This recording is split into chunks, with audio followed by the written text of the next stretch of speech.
berdua, salam kenal. Halo, nama saya Sirojudin dengan NIM akhir 005. Salam kenal. Halo, nama saya Puspita Oktaviani dengan NIM akhir 010. Salam kenal. Halo, nama aku Aisyah Alfawas dengan NIM akhir 011. Salam kenal. Halo, nama aku Sari dengan NIM akhir 015. Salam kenal. Halo, kenalin nama aku Eki, NIM terakhir 016.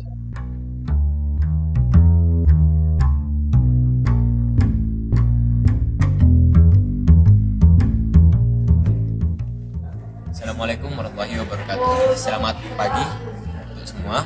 Pagi yang cerah untuk kita. Izinkan saya mewakili kelompok 1 akan membuka cakrawala kita terkait satu topik praktikum biologi dasar yang sangat krusial mungkin di kehidupan kita, yakni seputar bioteknologi. Apa sih itu bioteknologi? Bioteknologi adalah salah satu cabang dari ilmu biologi yang mempelajari tentang bagaimana implementasi mikroorganisme, kemudian tumbuhan atau bahkan jamur itu sendiri, bahkan enzim secara mikroskopik yang bisa digunakan dalam proses penghasilan produk atau barang atau juga jasa. Nah, ternyata kita tahu bioteknologi yang kita kenal selama ini memiliki dua cabang. Pertama, bioteknologi konvensional dan bioteknologi modern. Pada topik praktikum kali ini kita akan fokus pada bioteknologi konvensional. Teknologi konvensional ini salah satu yang paling sering dipakai adalah prinsip fermentasi.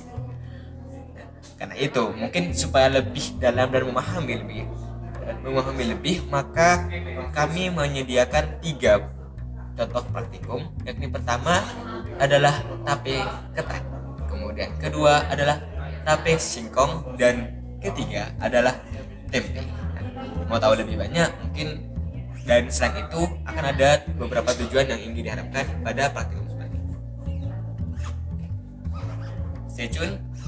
Terima kasih.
Akhirnya, setelah praktikan, melakukan proses praktikum dari awal hingga akhir, didapatkan hasil pengamatan sebagai berikut.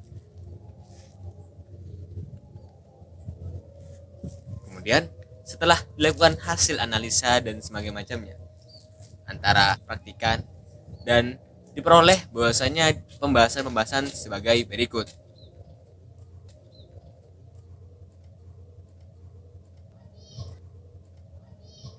Tak habis dari itu, kami mendapatkan sejumlah analisa tentang diskusi-diskusi berkaitan dengan praktikan ini. Pertama adalah jelaskan bagaimana proses dari pembuatan tempe tersebut. Proses pembuatannya, proses reaksi dari proses tempe adalah dengan cara ketika amilase dari sumber karbohidrat berupa singkong atau beras atau ketan ini diubah menjadi maltosa oleh petialin, maka itu dilanjutkan mengalami pemecahan kembali. Maltosa di sini akan berubah menjadi glukosa dengan bantuan dari enzim maltase. Jadi ketika glukosa sudah membentuk tahap akhirnya, ketika glukosa sudah menjadi sangat sederhana, disinilah kerja dari Saccharomyces cerevisiae. Maka Saccharomyces cerevisiae ini akan mengubah glukosa tadi menjadi semacam perubahan menjadi alkohol dan juga CO2. Nah, di sini kerja dari proses awal hingga akhir pembuatan dari ragi. Disinilah perubahan dari singkong atau ketan tersebut menjadi sebuah yang kita kenal dengan tape ketan atau tape singkong. Adapun pertanyaan kedua adalah jelaskan bagaimana proses pembuatan dari tempe. Tempe tersusun dari kedelai yang mengalami fermentasi oleh bantuan dari kapang. Kapang di sini kita kenal dengan sebutan Rhizopus oligosporus atau kita juga sebut dengan Rhizopus oryzae. Rhizopus tersebut akan mengubah protein-protein tersebut untuk memecah diri, menghidrolisis protein tersebut menjadi senyawa-senyawa yang lebih sederhana dan hal inilah menjadi mungkin hifa-hifa yang terdapat pada jamur tersebut yang membuat bentuk-bentuk putih pada daerah tempe. Dan ini juga yang membuat kemudahan dan nutrisi yang lebih pada tempe dibandingkan kedelai yang sebelumnya. Kemudian lanjut lagi, adapun kenapa sih ketika kita pembuatan tape atau singkong atau tape ketan kenapa harus ditutup rapat? Alasannya sederhana, karena tape ketan atau singkong ini memanfaatkan Saccharomyces cerevisiae, dan kita tahu bahwasanya Saccharomyces cerevisiae ini merupakan organisme yang memiliki sifat ya berupa anaerob obligat. Jadi dia benar-benar tidak boleh terima oksigen sama sekali. Itu disebut dengan anaerob obligat. Kalau misalkan kita berikan ruangan untuk dia, maka itu sangat kurang efektif dalam pengembangan atau dalam proses fermentasinya. Adapun kemudian pertanyaan keempat adalah kenapa tempe ketika pembuatannya harus diberikan lubang-lubang kecil pada kemasannya?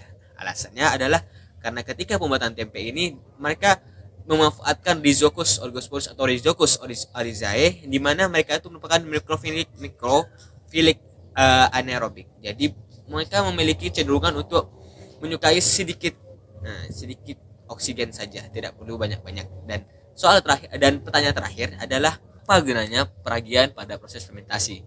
Peragian pada proses fermentasi memerlukan mikroorganisme sebagai biokatalisator dalam proses pengubahan dari glukosa yang kita manfaatkan atau protein yang kita manfaatkan dari proses bioteknologi konvensional produk-produk tadi. Terima kasih.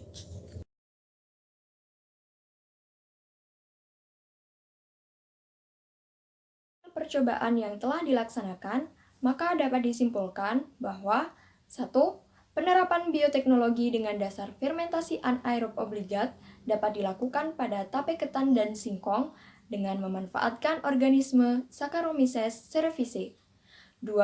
Fermentasi secara mikroaerofilik, yakni dengan oksigen terbatas, dapat dilakukan pada tempe dengan memanfaatkan organisme kapang Rhizopus oligosporus. 3. Ragi atau organisme Saccharomyces cerevisiae berfungsi dalam mengubah amilum menjadi glukosa, alkohol, bahkan juga CO2.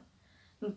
Rhizopus oligosporus berperan dalam menghidrolisis senyawa protein kompleks pada kedelai menjadi lebih sederhana. 5. Fermentasi dipengaruhi oleh kelembapan, suhu, kematangan substrat, takaran ragi, serta volume substrat.